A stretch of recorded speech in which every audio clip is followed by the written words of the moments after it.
नमस्कार, देश न्यूज में आपका स्वागत है। मैं हूं आपके साथ स्नेहा और आप देख रहे हैं हमारा खास कार्यक्रम ब्लैक बॉक्स। आज ब्लैक बॉक्स में हम बात करेंगे अर्बन नक्सल्स की। दरअसल देश के दुश्मन सिर्फ आतंकी, जिहादी और बंदूकधारी नक्सल ही नहीं है, बल्कि इसे अंदर से खोखले करने का सपना देखने वाले अर्बन नक्सल्स सबसे बड़ा खतरा है। सरकार, पुलिस और सेना आतंकियों, नक्सलियों से तो निपट लेती है, लेकिन बुद्धिजीवी की खाल में छिपे अर्बन नक्सल देश विरोधियों की नई फौज तैयार कर लेते हैं। इसलिए देश में शांति और प्रगति की नींव मजबूत करनी है तो अर्बन नक्सलों की जमात का समूल विनाश करना ही होगा।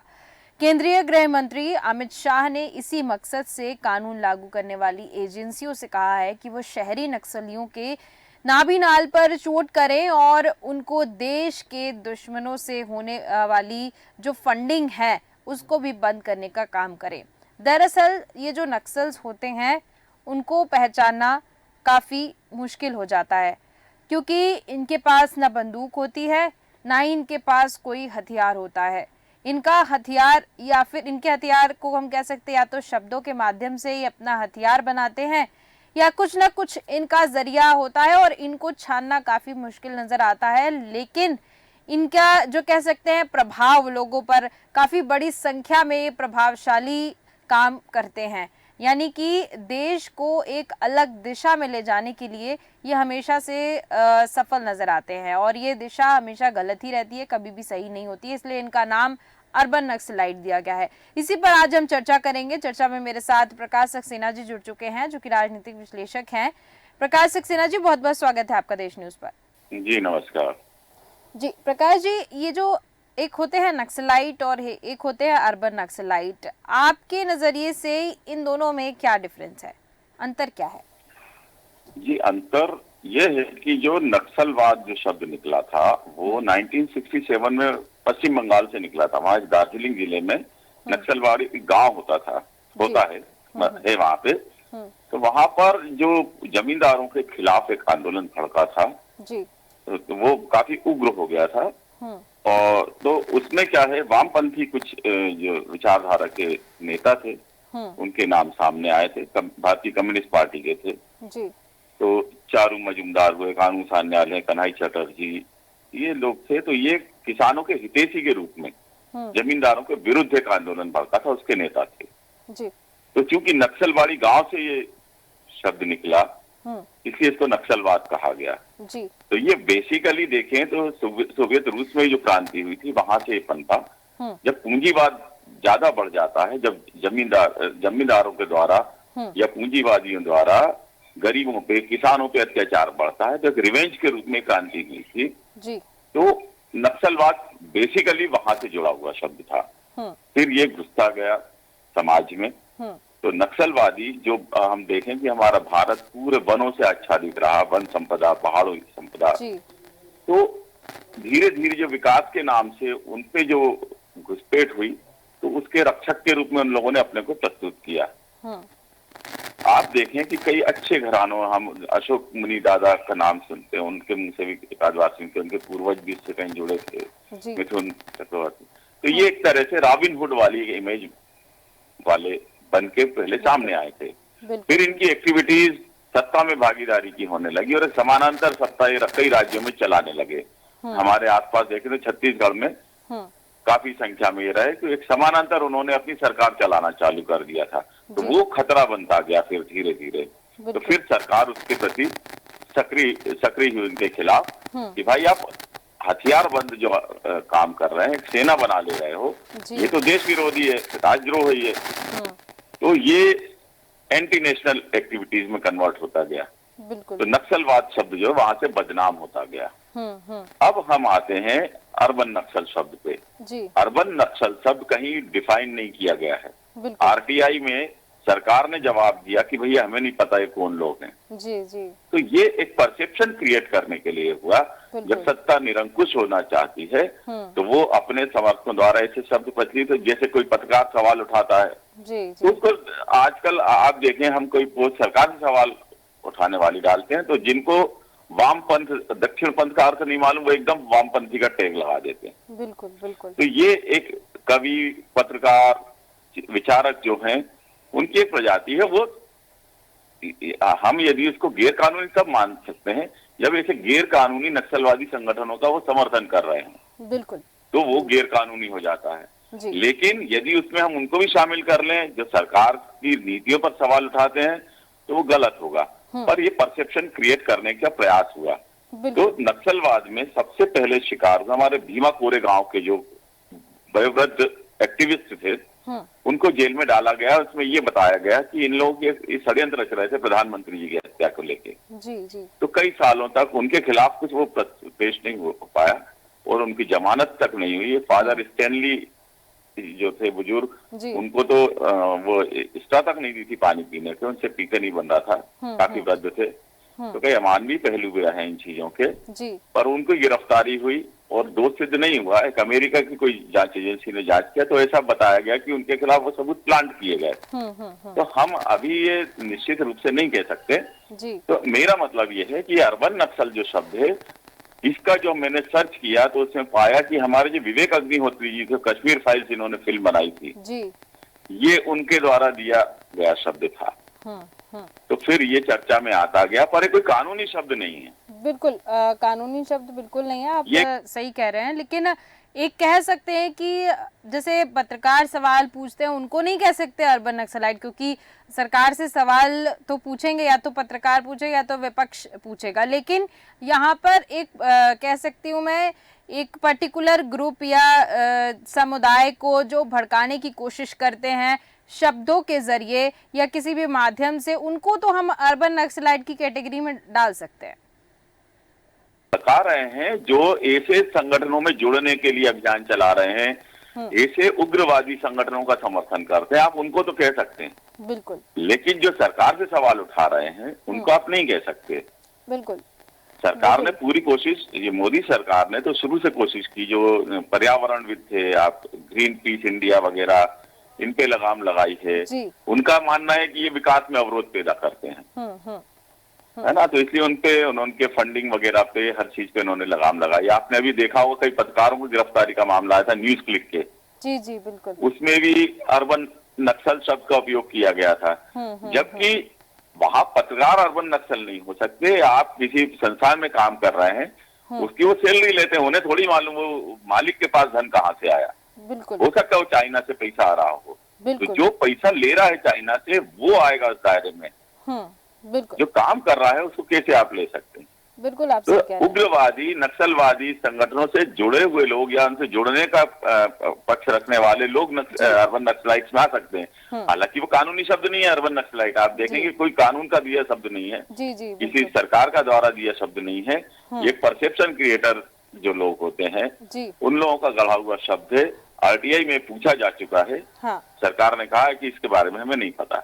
जी, बिल्कुल, बिल्कुल प्रकाश सक्सेना जी, जैसे यहाँ पर अब बात हो रही है, जैसे उग्रवादियों की बात हुई, तो आपको क्या लगता है कि जो अर्बन नक्सलाइट की कैटेगरी में जो लोग आते हैं, कहीं ना कहीं जो, जैसे आपने देखा होगा प्रदर्शन करते हुए कई यूनिवर्सिटीज़ हैं भारत देश में, जहाँ पर प्रदर्शन कुछ ज़्यादा ही भड़क जाता है। किसी एक ने कुछ बयानबाजी की और उसके बाद प्रदर्शन करना चालू कर दिए। जेएनयू माना जाता है कि हमेशा वहाँ आंदोलन प्रदर्शन चलते ही रहते हैं। मेरा यहाँ पर कहना है कि जैसे हम अर्बन नक्सलाइट की जब बात कर रहे हैं, तो जो दंगे होने लगते हैं, जो हिंसा होने लगती है, कहीं ना कहीं यहाँ पर भी अर्बन नक्सलाइट जो है उनका हाथ होता है। जी, हिंसा भड़काने में ये जो अर्बन नक्सली आप बोल रही हैं उनका हाथ भी होता है और कुछ सत्ता से जुड़े लोगों का भी हाथ होता है। जेएनयू का आपने जिक्र किया तो आप वो वीडियोस देखें कि नकाबपोश जो लड़कियां थी, लड़के थे, हॉस्टल में घुस के उन्होंने जिस तरह हिंसा की थी और पुलिस गेट पर खड़ी रही थी, वो कौन सी हिंसा थी? वो तो प्रदर्शनकारी नहीं थे। तो ये जो एक एंटी जो एक्शन हुआ था जी, वो पुलिस को लेना चाहिए था। पुलिस बाहर खड़ी रही थी और एक विशेष संगठन के लोग अंदर हिंसा कर रहे थे। इसको आप क्या कहेंगी?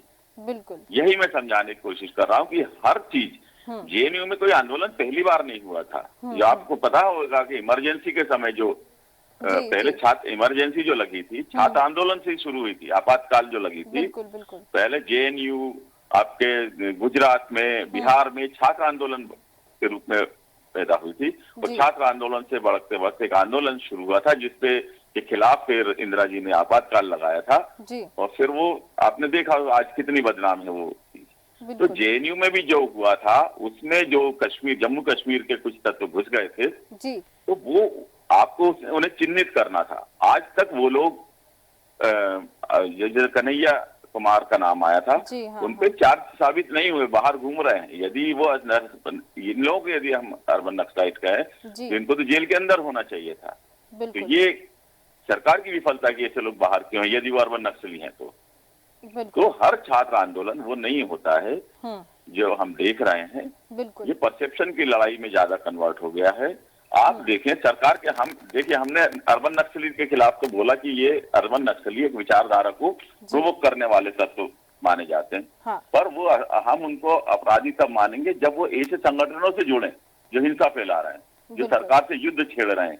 ऐसे लोगों की तरफ यदि वो जोड़ने का समर्थन करते हैं तो वो अपराधी हैं।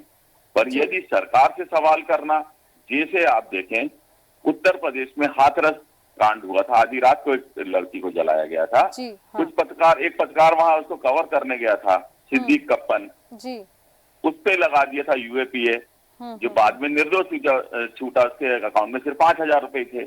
तो वो असंतोष, सरकार के खिलाफ असंतोष को दबाने वाला मूवमेंट था। एक आज मैं वेबसाइट देखा था उसमें दिया पत्रकारों से जुड़ी थी कि योगी शासनकाल में 12 पत्रकारों की हत्या हुई थी और 138 पत्रकारों पर हमले हुए थे। कई आपने देखा जो इसने भोजन, दोपहर भोजन सामग्री का कवर करने गया था, नमक रोटी खा रहे थे बच्चे, उसको दिखाया तो उसको बंद कर दिया गया था। हमारे यहाँ आप देखें मध्य प्रदेश में सीधी में पत्रकारों को जेल में बंद कर दिया गया था, उन्हें निर्वस्त्र कर दिया गया था। तो इन घटनाओं को आप क्या कहेंगी? क्या इसके खिलाफ कोई आवाज ना उठाए? क्या हम जो मानव अधिकार जो है वैश्विक रूप से सार्वभौमिक घोषणा में डिक्लेयर किए गए थे यूएनओ में, जिसके आधार पे हमारे संविधान मौलिक अधिकार देता है, क्या हम मौलिक अधिकारों को छीनने के प्रयास को भी हम उसके अंतर्गत देख लें कि जो मौलिक अधिकार के लिए आवाज उठा रहे हैं? हमारे यहाँ पर पत्रकारों को ये हुआ, आप देखें मंदसौर में किसानों को पुलिस ने गोली मारी थी। क्या मानव अधिकार आयोग सक्रिय हुआ था? क्या ऐसी संस्थाओं का बंद होना उचित है लोगों के पक्ष में? तो इन सवालों पे भी हमें विचार करना पड़ेगा। जो देशद्रोही है उनके खिलाफ तो बिल्कुल करना चाहिए, सख्ती से करना चाहिए, परंतु उसकी आड़ में ऐसा ना हो कि मानव अधिकार भी खत्म होते जाएं। हमें इस बात की चिंता भी करना जरूरी है। बिल्कुल है, क्योंकि हमने अभी मंदसौर की बात करी, उसके पहले भी बात हुई, तो यहाँ पर जो अभी हाल ही में कल ही हुआ यूपी के बरेली में, साथ ही साथ अगर हम उत्तराखंड के हल्द्वानी की बात करें तो वहाँ पर ऐसा निकल के आया कि लोगों ने छत पर पत्थर इकट्ठे किए हुए थे, पेट्रोल बम पहले से लोगों के पास थे। यानी कि जो पहले से तैयारी की जाती है हिंसा करने की, हम उसको भी क्या अर्बन नक्सलाइट के अंदर पेश कर सकते हैं? नहीं, वो आप अंतर आपको करना पड़ेगा। यहाँ सांप्रदायिक माहौल है। देखिए, आपको घटनाओं को वर्गीकरण करना पड़ेगा। एक मूवमेंट, नक्सली मूवमेंट क्या है कि किसानों की जमीनों को, जो है वनवासी आदिवासी, इनकी जमीनों को हड़पने का एक षड्यंत्र जो रचा जाता है, उसके खिलाफ वो मूवमेंट चालू हुआ था। अब क्या है कि उसने एक सेना का रूप ले लिया नक्सलियों ने, वो सरकार से युद्ध करने लगी तो ये अपराध बन गया। तो ये नक्सलवाद जो है वो पूंजीवाद या जो नक्सलियों से जुड़ा हुआ है, जो आदिवासियों और किसानों से जुड़ा है। ये जो हल्द्वानी की हिंसा है और जब बरेली की हिंसा बता रही है, सांप्रदायिक तनाव है। वहां पर जो मदरसे को तोड़ने को लेकर संतोष था। अभी यूसीसी पे भी अपन ने बहस की थी। यूसीसी सरकार ने मतलब अल्पसंख्यकों के पक्ष में है, वो कहीं से विरोध में नहीं है, लेकिन उनके मन में ये भय है कि हमारे खिलाफ हमें प्रताड़ित किया जा रहा है। तो वो उनके खिलाफ एक असंतोष था, तो उन्होंने प्रतिहिंसा के लिए, मतलब हिंसा के लिए पुलिस कार्रवाई या आम जन के ऊपर पथराव किया। वो सांप्रदायिक भावना से किया, वो नक्सलवादी भावना से नहीं किया। आपको यहाँ अंतर रखना पड़ेगा। तो नक्सलवाद और सांप्रदायिक तनाव ये दोनों अलग अलग विषय हैं। सांप्रदायिक सोच भी एक अपराध है। सांप्रदायिक सोच से, और हिंसा तो हर रूप में अपराध है, वो किसी भी रूप में की जाए। बिल्कुल बिल्कुल। लेकिन यहाँ पर अर्बन नक्सलाइट की जो तादाद है वो बढ़ती हुई नज़र आ रही है, क्योंकि इनका जो प्रभाव, जैसे मैंने भी कहा कि इनका जो प्रभाव होता है वो काफ़ी बड़ा हो जाता है और ज़्यादा लोगों को अपने कटघरे में ले लेते हैं जो अर्बन नक्सलाइट होते हैं। परसेप्शन जो बनाने का काम करते हैं वो बहुत अच्छे से करते हैं और कहीं ना कहीं इन पर नकेल कसने की आवश्यकता है।